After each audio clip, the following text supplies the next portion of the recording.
Welcome to yet another installment of the Chris Rocket podcast. I am, of course, Chris Rocket. Episode number 8, man.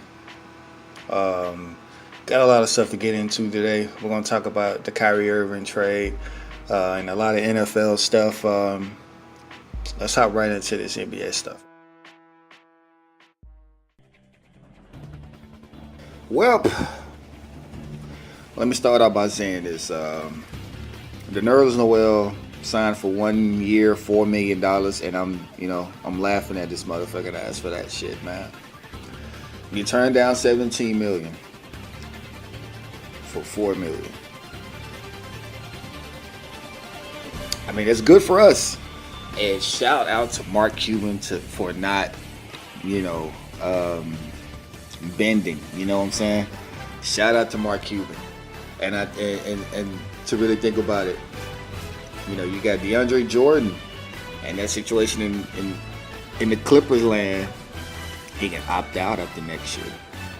And if you're gonna pay anybody more than $20 million, it'd be him, because he actually did 4 for 84. And we all know what happened in that situation. He got locked in, and then the Clippers kind of stole him from us. Now that Chris Paul is gone from the Clippers, DeAndre Jordan looking like, y'all motherfuckers. All right, fuck y'all. I'm gonna really go to Dallas next time. I mean, that's just my wish list, And I will be lost, DeAndre. You come to Dallas, where you should have been a couple years ago. I will be forgiven, bro. Just give us 10 points and 12 rebounds, and you will be the greatest center of all time in Dallas history. So we can quit, banking on Sean Bradley for once, and Tyson Chandler, who was only here 2 years. We can finally have a true center that we can lean on. The second best center in Mavericks history right now is Sean Bradley. Then after that is Eric Dampier and fucking Brandon Haywood. Come on, man. But if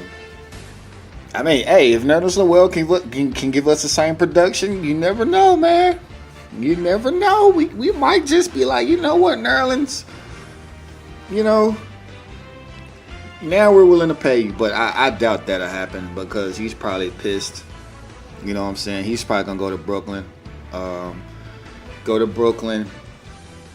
got Mozgov over there. They can cut Mozgov after this year and wipe their hands with it for like 1 year, because I think he got 3 years left, and he can opt out after the next summer. Well, the summer after the next, since the season hasn't started, and then they can wipe their hands clean with that. So that's where I think he's going to go. And they're willing to pay him, because they were one of the teams that actually offered him. But they pulled it away because they're like, okay, well, And also, one thing that the Mavericks can do, they can also trade him at the trade deadline. They can also do that and get some value out of him, knowing that he's not coming back. So, and then, $4.1 million, shit. You know what I'm saying? You can get a good first round pick out of that. Trade him to probably a contender team like Cleveland, Golden State, Houston. Who else? Shit, trade him to Toronto. I would definitely want Serge Ibaka. Yeah, you got a lot of flexibility with that. Shout out to Nerlens Noel. I mean, I know you like to. You're banking on yourself, but don't play yourself. You get hurt, guess what? That $20 million payday that you so desperately want might end up being like 9. But as a Mavericks fan, I like it. All right, so to the elephant in the room, the Kyrie Irving, Isaiah Thomas trade finally went down. I'm so glad that shit finally over. It's over and done with. Season starts next month. So I'm just glad that all that shit is done. I say, depending on who you are, people gonna say, well, this team lost or this team won. And I'm the type. I like to look at both sides. As you can see, at every trade that went down, I found a way to say that both teams win. And I'm going to do that for this one as well. Cleveland won because, number one, you have a guy in Isaiah Thomas who is, character-wise is a really good guy, really good in the community, a team player, a little bit of a better passer, even though statistically him and Kyrie are the same. Shoots a little bit more from three-pointer. He doesn't disappear in the fourth quarter. And most importantly, he knows how to play second fiddle. He knows how to play Robin. He knows how to play backman. When he was in Sacramento, he played Robin to DeMarcus Cousins. Of course, in Boston, he was the main man, and he did it nicely. He knows how to play that role, so it won't be no clashing. He knows what he's getting into. I guess the unknown thing is like, okay, how much is he going to want next summer, because he's on an expiring contract. I guess for Cleveland's sake, they'll figure that out when they get there. And they can trade him at the trade deadline as well, but they can't trade him until after Christmas, or specifically 90 days after the trade. All right, so, and then you ask yourself, why trade for a guy who's on an expiring contract? Well, if you want to look at it that way, they just got rid of $18 million. Kyrie Irving was going to make 18. Isaiah's making 6.5. I think the biggest get that they got, it wasn't the Nets pick, it was Jay Crowder. They finally got a perimeter defender. Yes, Shumpert is a good perimeter defender, but we're talking about a guy in Jay Crowder where he goes every play. You won't have to, you know what I'm saying? Because there'll be times where he'll step up, and then there are times he'll disappear. Offensively, he'll disappear sometimes. Crowder, to me, is a better shooter. Crowder, to me, is a bigger dude, and he's a lot more consistent. And I'm saying this with confidence because, of course, he played for my team, the Mavericks. I was so sad that he went away. Like, I was really borderline pissed. And, he left in that Rajon Rondo trade, which I really don't want to get into because that shit was fucked up. But he did a lot of great things for us. Jay Crowder, he is a, really good career shooter.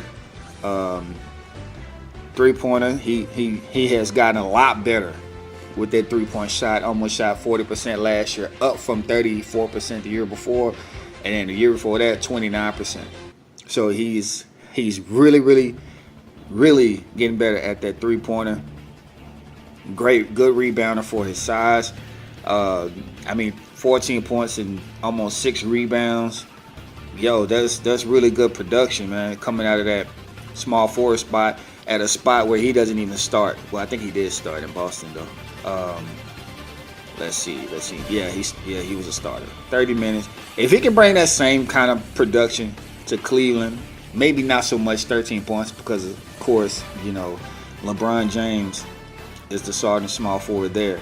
But if he could bring 10 points, probably 4 rebounds, that'd be a plus because, the guys that they got there already, they're not producing.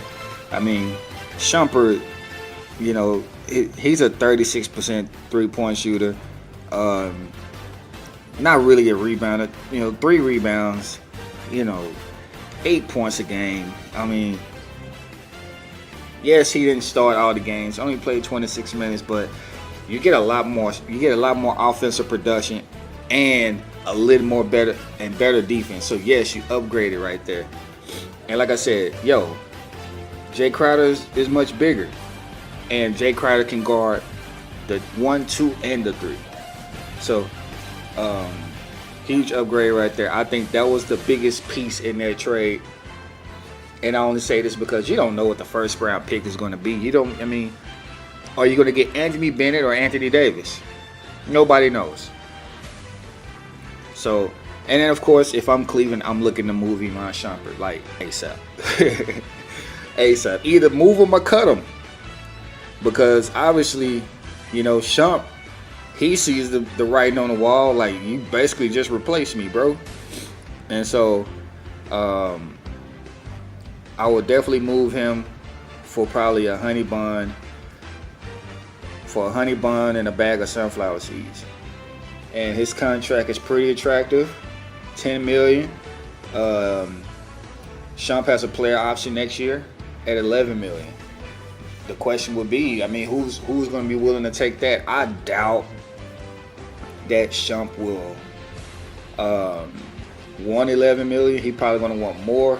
I mean, for 7 points and 3 rebounds, you better take what you can get, bro. Like, seriously. But yeah, I mean, send him to somewhere like, Orlando and get Elfrid Payton. That would be a good trade. I'm not even gonna lie. Send him to Orlando for Elfrid Payton. That way you have a young point guard right behind Derrick Rose and Isaiah Thomas. And at the same time, that's your insurance policy just in case Isaiah Thomas, leaves. And Payton is a really good defender, man. I mean, if LeBron leaves, you will have Elfrid Payton with Kevin Love. And Elfrid is a guy that stays in his own lane. I know he's a young guy. He really hasn't put his foot and created a niche like that, but he stays in his own lane.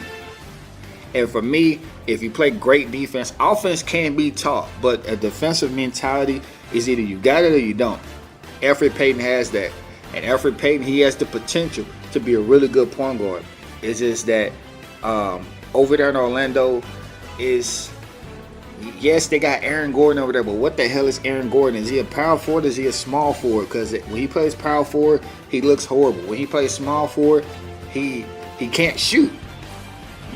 So you bring him on a team with shooters. Yes, Orlando had Evan Fournier, but they didn't have like elite shooters. You bring him on a team with elite shooters. You got J.R. Smith. Yes, he's a hit and miss kind of guy, but when he's hot, he's one of the best shooters in the league. You get Kyle Korver over there. To me, Kyle Korver, I don't know if age is really caught up to him, but I think he's still a dangerous shooter. Trade Shumpert to Orlando for Elfrid Payton. I hope that goes down. That's the ideal trade for me. Of course, there are 1,000 other trades out there that you can do, but when you have an uncertainty at point guard for next year, I would say that would be the trade that I would go for. But yes, I'm so glad that trade went down, man. And for me, both teams won. I guess it's just all about how is Kyrie going to, mesh over there with that team, who I feel like they're going to struggle in the first part of the season. You got a lot of new parts over there. The bench for Boston would be interesting not because of production, but because of you got to build that chemistry over again. You lost Avery Bradley. You lose Isaiah Thomas. You lose Jay Crowder.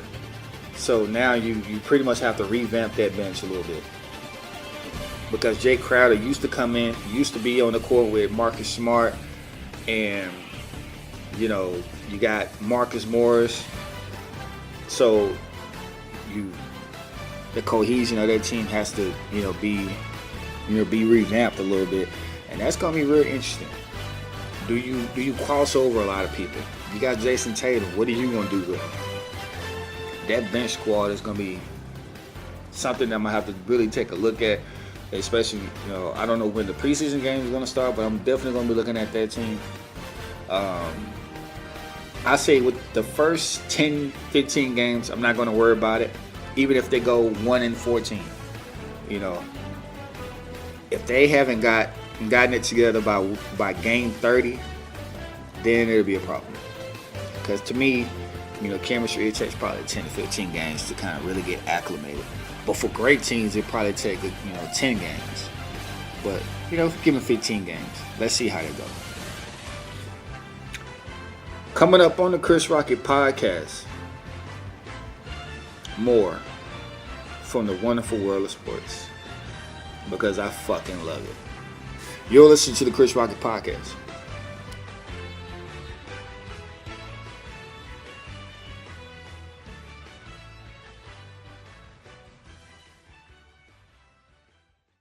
You've accidentally killed a family of 4. We all know these things happen. You need to get out of jail to beat the shit out of your old lady for getting you into this mess in the first place. But you need money for bail. That's where we come in at Jay's Bail Bonds. We're your new friend. We're here in your time of need. But skip town on us and we'll hunt you down like the vermin you are. You may be in a lot of trouble with the law, but now you're in debt to an angry, unregulated lunatic who will be happy to take a shit on the Constitution to get their money back. Contact Jay's Bail Bonds today. Hi, I'm Jock Cranley, former Vinewood stuntman, actor, and now highly qualified candidate for governor. I hate immigrants, the crippled. I can't stand unions, cops, old ladies. The thing is, at least you know I'm a dick. My opponent, Sue Murray, is a know-it-all shrew who actually thinks helping people is the best way to help people.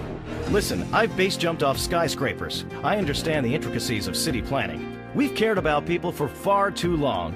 I'm not extending a helping hand. I'm giving you all the finger. Vote for me, Jock Cranley, and help yourselves. This message paid for by Jock Cranley for governor.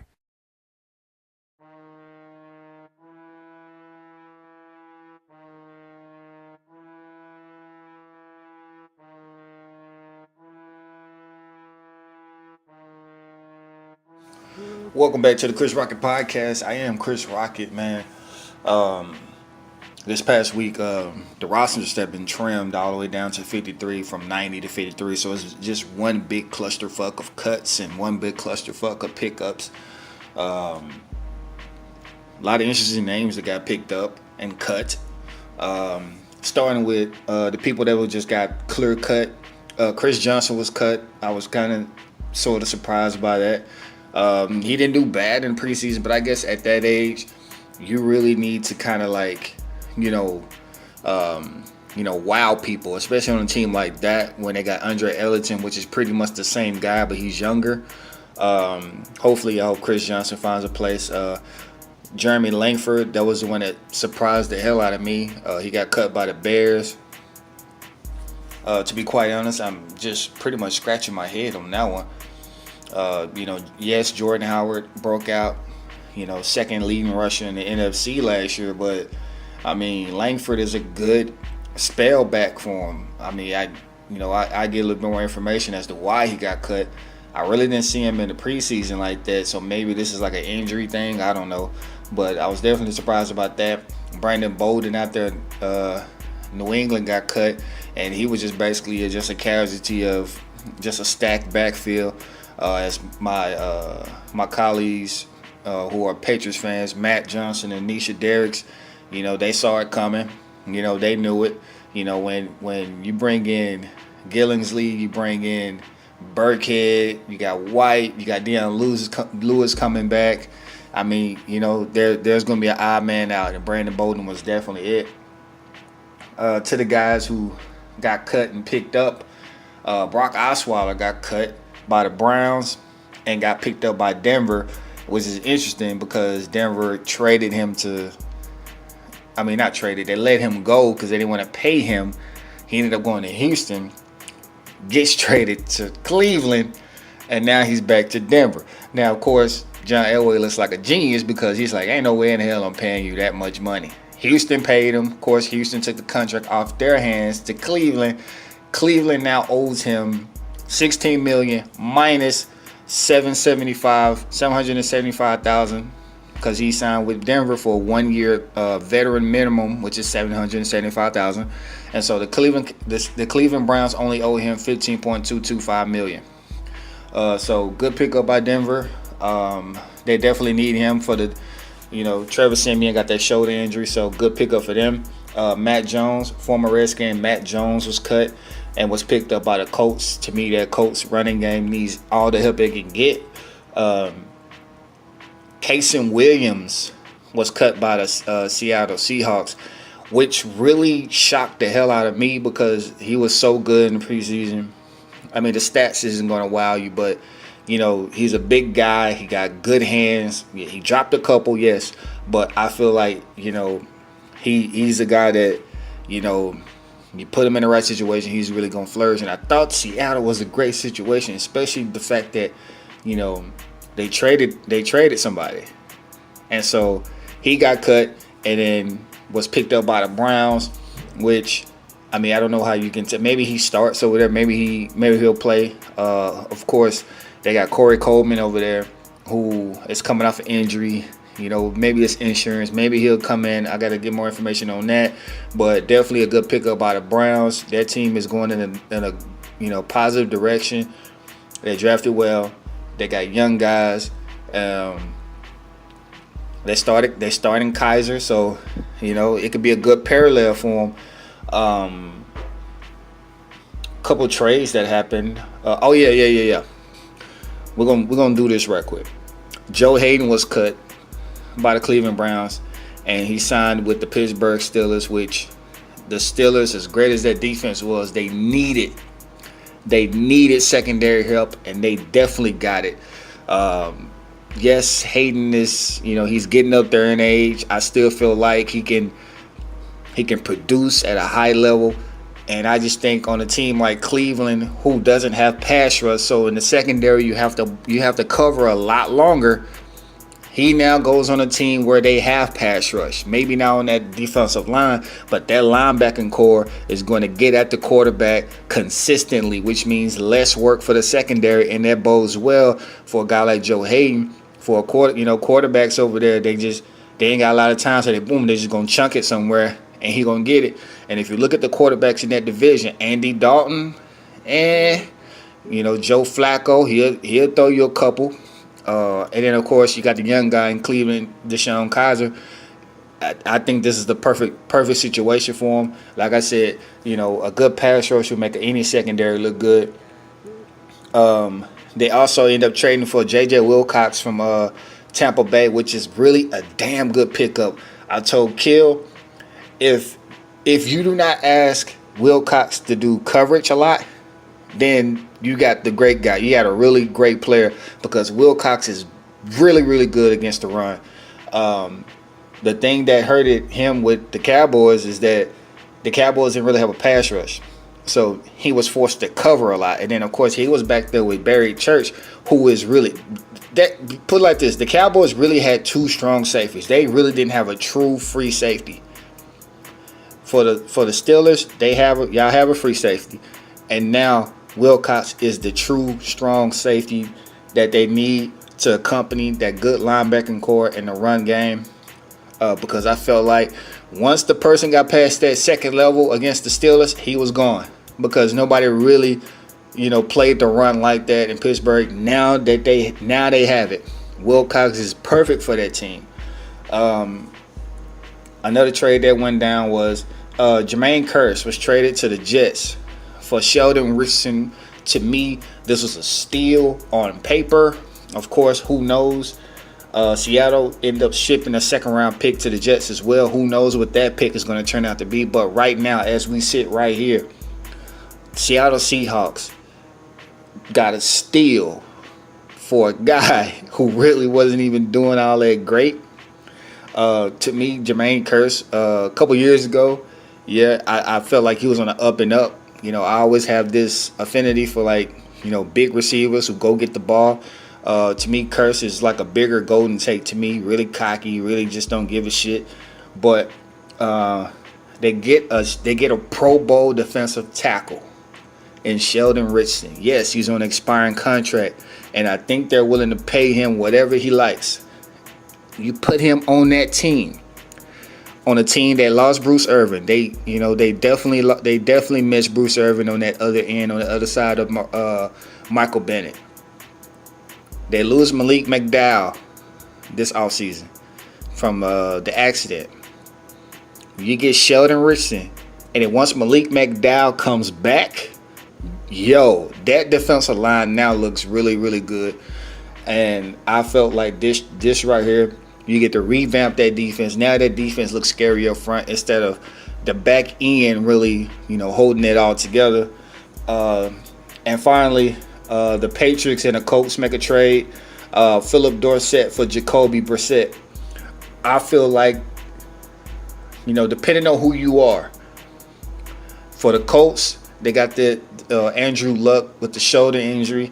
Nobody truly knows how significant that injury is. Yes, he passed a physical, but nobody knows when he's going to get back on the field. Some people say week 1, some people say week 4, but Colts get definitely some insurance right there. A young guy who can come in when need be and produce, manage the game. You know, don't make mistakes. Of course, he comes for the Bill Belichick system, so he kind of knows how to stay in his own lane and don't go over the top. But the Patriots got another burner. They get another burner on that offense where it's like now we're entering 07-ish territory. Yes, you get Brandon Cooks, and you know that makes the offense scary. You lose Wes Welker. Not Wes Welker. I keep saying Wes Welker because Julian Edelman is Wes Welker's nephew, proverbially. Chris Hogan led the league in yards per catch last year. And now you get a guy who was top 5 in that same category. And I felt like he was the victim of inconsistency at quarterback last year. Philip Dorsett is a burner. He will burn you. You put him on the other side of Brandon Cooks, or you put him in a slot next to Chris Hogan. Now, Dorsett, he's not a big dude. He's only 5'11", but this dude gets open. You get Tom Brady, those kinds of weapons, and you let Deion Lewis, James White to get the underneath stuff. Gronk, get that seam route. I think this team right here is just going to be unstoppable. Now, of course, the other thing is the running game. How is that running game going to look? Who is the workhorse? Who is that 15 to 20 carry back? That is yet to be determined. But there is no doubt in my mind that this passing game will be the best passing game in the NFL. With this trade that just went down right here. And I had to say this one for last. Cowboys cut Lance Lenore, who I feel like shouldn't even been on a team. I thought he should have been cut in OTAs. This guy is trash. This guy would not start on offense for the New York Jets. I don't know why we kept him for so long. This guy was horrible in punt return. This guy was even more horrible playing wide receiver. If he was a water boy, he would be horrible at that as well. I would cut him as a water boy. That's how bad this guy was. And we kept him all 4 weeks. I don't get it. If we bring him back on our practice squad, I am going to vent. I am going to rage because that guy is so fucking bad. Okay, I'm done. Yeah, coming up on the Chris Rocket Podcast, my favorite time of the year. Predictions. I'm gonna do my top 5 offenses and defenses, and I'm gonna do my bottom 5 offenses and defenses. You're listening to the Chris Rocket Podcast on this beautiful day.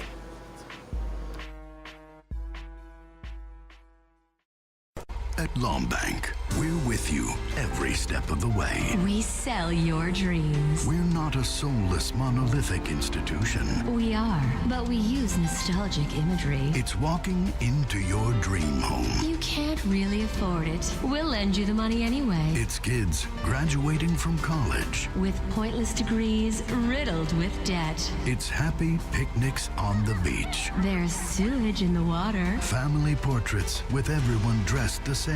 You look like twats. Canoeing in the lake. By the power station. Catching fireflies in a jar. And watching them die. Cheering at high school football games. The kids are giving each other brain damage. These are the things our lives are made of. Interest rates only 33.4%. Lombank. We're the American bank that truly, more or less, cares about profits.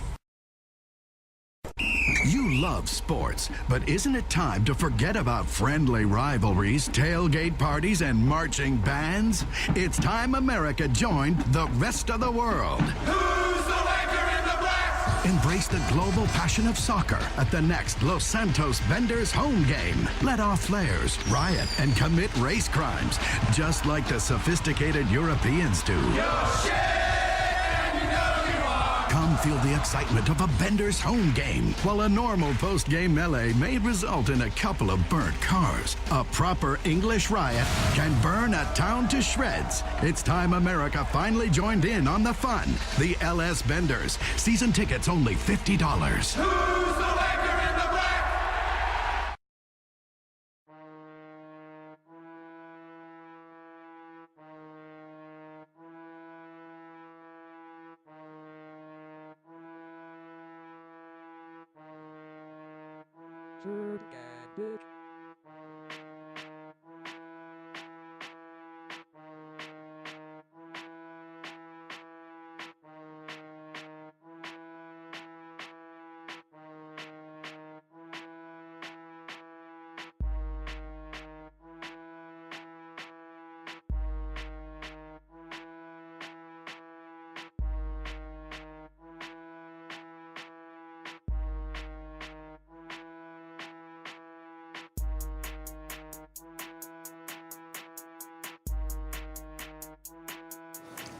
Welcome back to the Chris Rocket Podcast, and this is my favorite thing to do in all of the world, other than watching sports. Period. Predictions. I love to make predictions, man. My top 5 offenses and defenses, and my bottom 5 offenses and defenses. Now, this is in my opinion. I don't watch everybody else. I watch pretty much, like I said, I watch every preseason game. I watch every preseason team at least twice. And of course, I'm going off the off season, but I'm mainly going off the preseason because, that's, you show your hand a little bit in the preseason. So a lot of these people won't agree with it. I get it. A lot of these people don't. And believe me, I'm unbiased. I'm a Cowboys fan, but I'm very unbiased when it comes to this. So we're going to start with the offense. Top 5 offenses that you can see right there. I got Green Bay at number 1.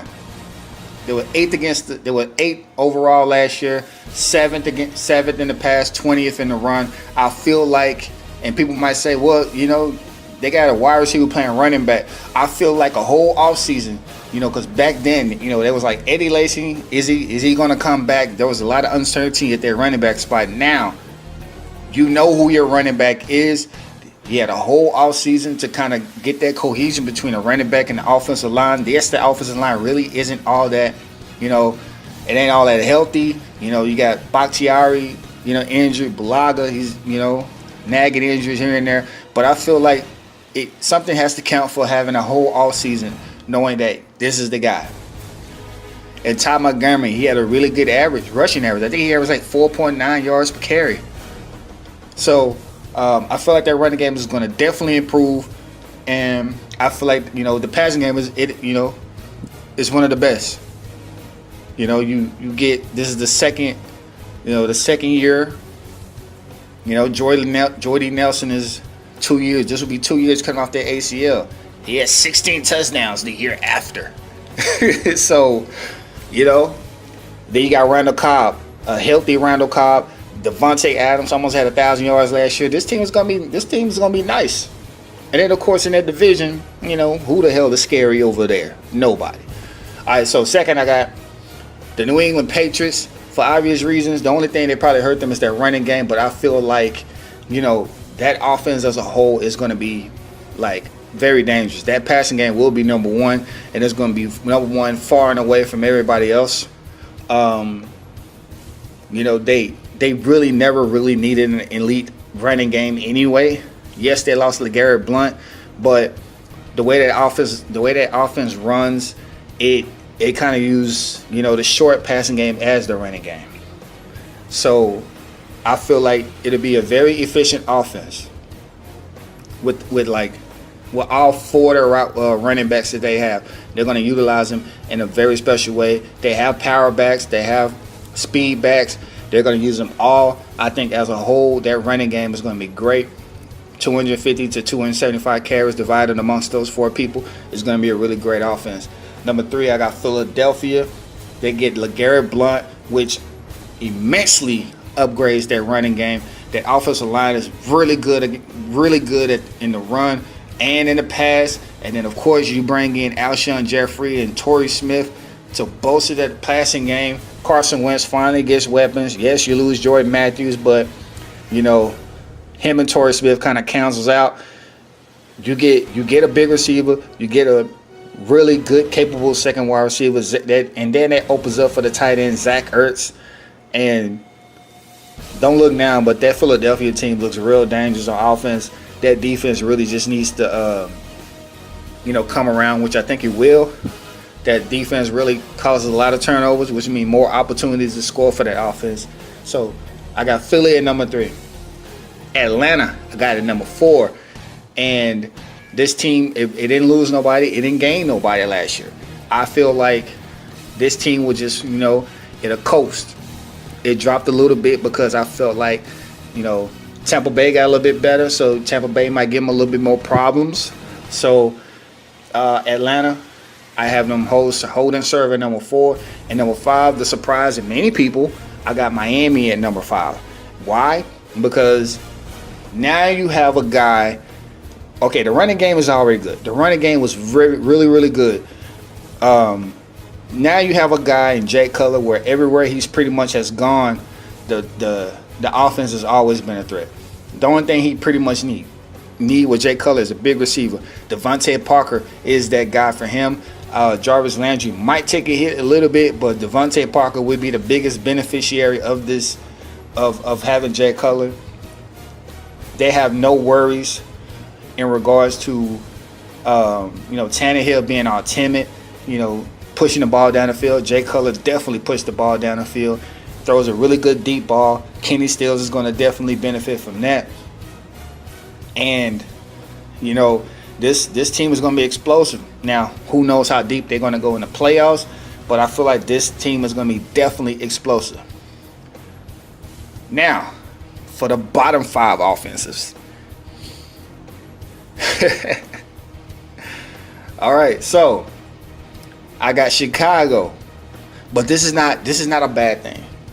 This is really they're at this spot because of uncertainty. They gotta learn. They gotta revamp themselves, and whether it's Trubisky or whether it's Glennon, you gotta feel your way around again. Alshon Jeffrey's gone. Kevin White is the leading receiver now. You got Zach Miller at tight end.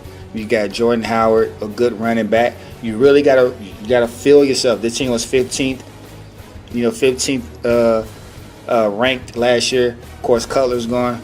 You gotta feel yourself again. Next, I got the Colts. And when you ask yourself, well, they were 10th ranked last year.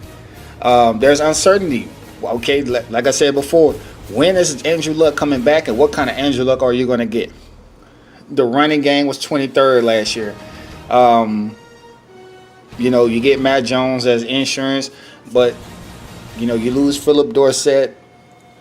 Moncrief is a good option, but, everything is falling around that quarterback situation. What kind of Andrew Luck are you going to get?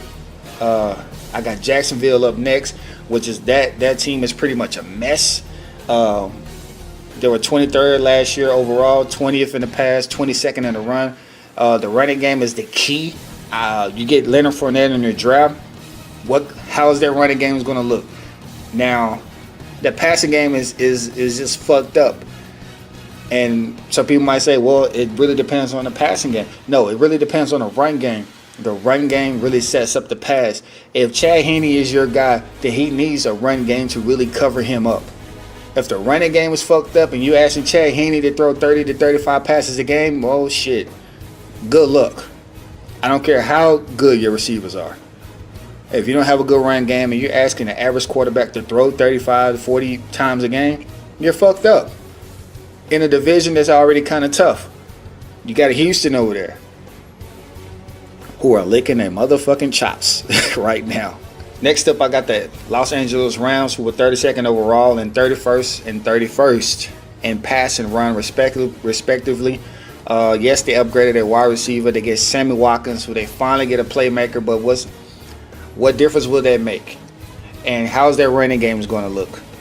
What kind of Todd Gurley are you going to get? Yes, they improved their offensive line to get Andrew Whitworth, which is a proven Pro Bowl caliber left tackle. How is that? How are they going to look? That is the question. And finally, I have the New York Jets, who need Jesus, a miracle, and a cup of ice. That team Matt Forte, he might just be the whole offense next year. But I can honestly say they do have good pieces, but the quarterback is definitely, that is the key right now. Bryce Petty went down, so Josh McCown will be the week 1 starter. Christian Hackenberg plays like somebody who has a broken elbow and still trying to play football. They have good pieces. They have a Darius Stewart who I feel like is going to be good. I think he's going to be a good wide receiver. You get Jermaine Kearse, so you get a pretty much halfway decent, receiving core. Eric Decker ended up going to the Titans. I think they have a monster waiting in the ranks at tight end. That's my opinion. Jordan Leggett, to me, is going to be one day a good tight end. But they got Severian Jenkins over there, who is a really good tight end. Needs work on blocking a little bit, but he's a really good tight end. But I don't think that's enough. I think that will be the worst offense in the NFL. Now, the top 5 defenses. I have Baltimore at number 1. And this team, when I'm watching them in the preseason, and this is one of the few teams that I watched the whole game, because they are deep. They're deep at every position back there. A line, linebacker, secondary. They're deep everywhere. They are getting at the quarterback every single play. Terrell Suggs got them boys playing back there, and just like the Pittsburgh Steelers, man, it's the culture over there. They have a certain way of doing things on that defense, and that shit just carries over. And you could tell that Ray Lewis, he took Terrell Suggs under his wing. And, of course, they had Elvis Dumerville for a little bit. But Ray Lewis really took Terrell Suggs under his wings. And you can see Terrell Suggs taking C.J. Mosley under his wing as well. And that defense is going to be great, in my opinion. Secondly, I got the New York Giants, who the defensive line is the key to that team. Yes, they have great cornerbacks, but that defensive line they will murder quarterbacks. Olivier Vernon, he's looking like Miami right now is looking real crazy right now for not bringing him back. Well, Olivier Vernon, you got Jason Pierre-Paul, who is looking like an 18-sack player again. 10th ranked last year, 23rd against the pass, and 3rd against the run. So we were like, well, 23rd against the pass, but it was only because the opponents threw 630 passes. When you can't run it, why run it? They're going to keep throwing it. They only gave up 6 yards per attempt, which was good for 7th in the NFL last year. And then, of course, you want to throw it that much, man. They get a lot of interceptions in that secondary. I feel like the Giants are going to be second best. 3rd, I got Pittsburgh Steelers. Just like the Baltimore Ravens. And this, I had them ranked this high before, the Joe Hayden signing and the J.J. Wilcox addition. And this is just basically just bolsters my point. This team, they would get after the quarterback. Before our list, I felt like the secondary was like, there was their weakness. Now that they get Joe Hayden, now they get J.J. Wilcox, it solidifies their top 5 spot. They were 12th overall last year, 16th against the run, 13th against the pass. Correction, 16. Yeah, 16 versus the pass, 13 against the run. Now they're set. Wilcox is a great run support safety. Joe Hayden, good cover corner. You get pressure on that quarterback, it's going to help. It's going to help that secondary, who now has a lot of help now. Next, I have Seattle. You bring in Sheldon Richardson. It makes the average defensive line, it makes it good again. Hasn't been good since Bruce Irvin left for Oakland. You bring in Sheldon Richardson, who took the place of Malik McDowell before the car accident. That defensive line is stacked now. And then, of course, you have Bobby Wagner at that second level, and then you have Cam Chancellor, Earl Thomas, Jeremy Lane, Richard Sherman, Deshaun Shedd. That defense overall, who was 5th last year, they're going to look good again. Pretty much stay in the same spot. 5th spot, I got Philadelphia right there. I felt like they improved dramatically on that in their secondary. They get Ronald Darby. Yes, they gave up Jordan Matthews, but I feel like Ronald Darby is the staple of that secondary. Yes, Malcolm Jenkins back there, and now you get a little bit more help, and now it helps that defensive line, who I feel like is underrated. Womp, womp, womp. Now the bottom 5 defenses. I have Dallas. Down there. They were 14th overall last year, 26 versus the pass, first against the run. But of course, you know, when you can't run the ball, you're going to throw the ball a lot. That secondary is really the question mark. They lose a lot of people in that secondary. Carr, Claiborne, Wilcox, Church, and in the preseason, the secondary was still a question mark. The best player back there is obviously Byron Jones and Lando Scandrick. They get Ben Wickery in a trade. For depth purposes, Jordan Lewis was pretty much hurt the whole preseason. That, and then couple that with the fact that they have suspensions all over the defensive line. Who knows how that defense is going to look for the first 6 or 7 games, because I think Tank Lawrence is suspended for 8, and David Irvin is suspended for 4. So that first half of the season, if they can hold serve in the middle of the pack, I can see them being in the middle of the pack and not being worse. If they're worse by mid-season, I think they will be worse at the end of the season, because that secondary needs all the help it can get. Next, I got the Oakland Raiders. A lot of people don't realize that Khalil Mack, he can't do everything by himself. He had all the sacks in the world. Yes, that team could turn the ball over, but, you know, what about the times when you don't get it? You get a sack, and then the other team pretty much throws a 20-yard pass. That's their problem. Their secondary is the problem on that defense. And so how's that defense is going to look during the preseason? I didn't see anything different. Too many big plays being given up on that defense. Next, I got New Orleans, 27th overall last year, 32nd versus the pass, 14th versus the run. But they gave up 19 rushing touchdowns last year, which is 28th in the league. It doesn't help that you lose Delvin Breaux, which is arguably your best secondary player. You lose him, and you don't have a pass rush at all. So you're not going to stop anybody, and that they're in a division where it's offensive power everywhere. You got Carolina, you got Atlanta, and you got Tampa Bay, so they're going to get run over all season long. Next, I got San Francisco. They just keep dropping like flies out there. They trade Ahmad Brooks. No secondary whatsoever. 32nd versus the run. And I mean, yes, they gave up 521 pass attempts, which is second in the league. But why would somebody pass when they could just run it? You know, they could just run it all over them, and they have no run support. Yes, they drafted Solomon Thomas, which will help, and that would be the cornerstone of their defense, but they have no secondary whatsoever. The linebackers, I mean, Navarro Bowman can only do so much. And finally, the worst defense to me would be the Indianapolis Colts, 30th last year, 27th and 25th respectively.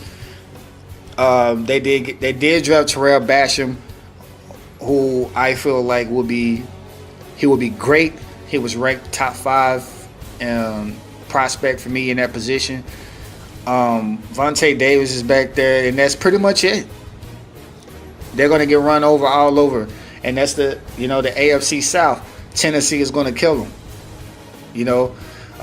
If Jacksonville is able to run 150 yards against you, then you're bad. And I see that happening. So those are my top 5 defenses and bottom 5 defenses. Also the top 5 offenses and defenses. Aren't y'all excited for the season to start? The season will start, man. Before we know it, we're going to be looking at game predictions, week predictions, and my picks crew are ready to make picks, man. Hopefully I win my first NFL picks championship. Who knows? But I just love to do it. I don't care if I'm first place or last place. I just love to do it. I'm trying to see how I'm going to do this for Thursday. I might not make it Thursday, but definitely Saturday. We're going to react. We're going to react from the Thursday game, or maybe should I do this? You know what? I'm gonna do it Tuesday. So we're gonna do our reactions from the past week's game, and I think around that time, I think the NBA training camp is gonna start. I don't know, but yes, it'll be a Tuesday upload. I'm so excited for the fucking games. College football. I'm gonna throw that in there. I forgot all about that as well. So I don't know how I'm gonna do it, man. I guess I play it by ear, man. But I'm definitely excited for this upcoming season. I hope you are as well, man. That is all for this week. Episode number 8. You have been listening to the Chris Rocket Podcast. I see you guys, and give me your favorite college teams so I can, say something about it. My Longhorns lost, and I'm embarrassed. And that's all I gotta say about that, man. See you guys next week. I'm feeling salty right now.